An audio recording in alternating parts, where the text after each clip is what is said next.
چې موسی علیہ السلام الله تعالی رز کوي چې الله دا انسان دی یو پیر پیدا کو به مړکې ولی الله پاک وته اے موسی غنم وکړه. موسی علیہ السلام غنم وکړه. بیا چې کله غنم دانه پخه شو موسی علیہ السلام درې بلو اراده او نیت وکړو چې کله غنم اورول بوس یو طرف تکل او د غنم دانی بل طرف تک ووري.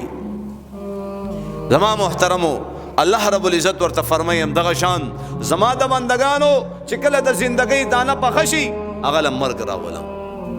او چې کله مرکم بیا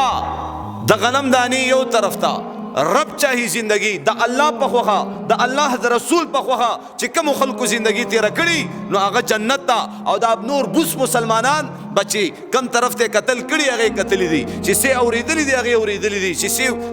ذہن تا دا ویلو راغلی آغا ویلی دی چی کم مالی گٹلے دے که سود دے که ظلم دے که بینصافی دا بس آزاد زندگی آغا بوس دی لکه څنګه تا دا بوس یو طرف تک د غنم دانی دی بل طرف تکی ام دغه شان من چاہی زندگی والا با جہنم تزی دا اللہ اعلان دی رب چاہی زندگی والا با جنت تزی. بس اللہ وی قل هو اللہ احد اللہ صمد نو صمد ستوی بی نیازا پروائی نہیں چیز ټول پر ټول جہنم کی ورغ ورزول پروائی نہیں نو دا سی بے پرواز ذات تے دا اللہ نو بیا دغه الله پس ان خلیدل پکار دی کنه دغه الله راضی کول پکار دی کنه دغه الله د نافرمانی نزان ساتل پکار دی کنه.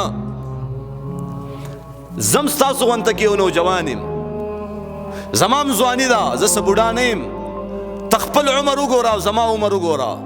ما دا ګیره پرېخه دا پټکې په سر کړه دی زما زړه ژوندې دی زما زړم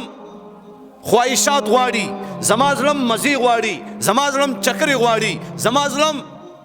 گانی بجانی اوریدل غواړي خو نه من خپل نفسونه په کنټرول کې کړی دي